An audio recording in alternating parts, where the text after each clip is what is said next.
大家好，今次同大家講二型糖尿病患者常用嘅一類降血糖藥——磺胺尿素劑。降糖好掂，會肥，同埋低血糖危機。首先，第二型糖尿病係最常見嘅糖尿病類型，病理為胰島素失去應有效用。近年來醫學上多稱為胰島素阻抗，結果就係血糖進入唔到身體細胞，造成高血糖。而家醫生主要以血糖值作為糖尿病嘅診斷指標，有啲醫療機構亦會測量血液中嘅胰島素水平，協助評估病情。醫院管理局嘅降血糖藥資料入面，磺胺尿素劑排在第一位的常用藥物。呢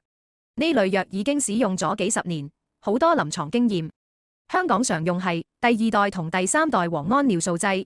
降血糖能力好勁，但因為佢直接刺激胰臟，所以大家有需要了解呢隻藥物。磺胺尿素劑阻斷胰臟壁細胞上的鉀離子通道，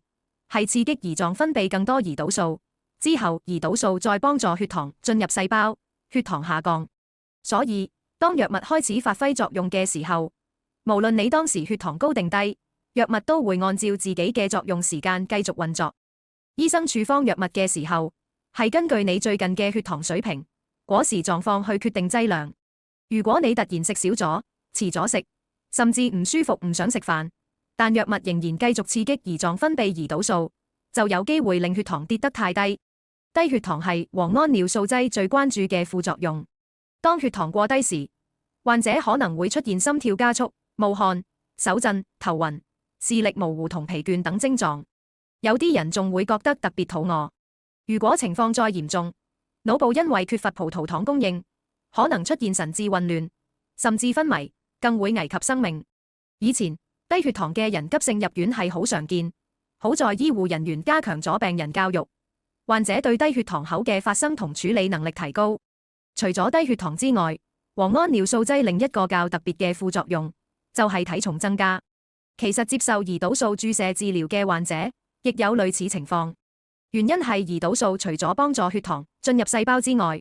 仲會促進身體將多餘嘅葡萄糖轉化成脂肪儲存，同時阻止脂肪分解。身體糖分多，胰島素供應充足，就好容易將多餘能量儲存成脂肪，令體重增加。所以大家應該認識血糖、胰島素、飲食、運動同藥物之間係互相關聯嘅，適當調節身體對糖分的需要，或可減少對藥物依賴，控制血糖，減少併發症，同時維持健康嘅生活方式。多謝大家收聽。